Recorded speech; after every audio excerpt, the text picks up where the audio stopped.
Évidemment, on a vu que le roi de Jordanie aujourd'hui a fait part à Yitzhak Herzog ainsi de son inquiétude de voir peut-être le nouveau gouvernement qui va se mettre en place en Israël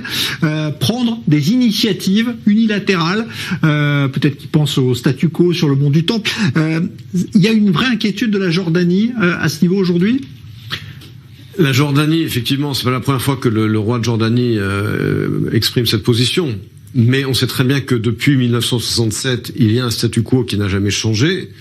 à savoir que les non-musulmans peuvent visiter le mont du Temple mais ne pas y prier. C'est vrai que ces dernières années, il y a de plus en plus de juifs et de rabbins du sionisme religieux qui en appellent à prier sur le mont du Temple. C'est la position entre autres de Itamar Ben-Gvir, mais cette position n'est pas partagée par la plupart des rabbins orthodoxes, en particulier les deux partis orthodoxes qui vont faire partie de la nouvelle coalition.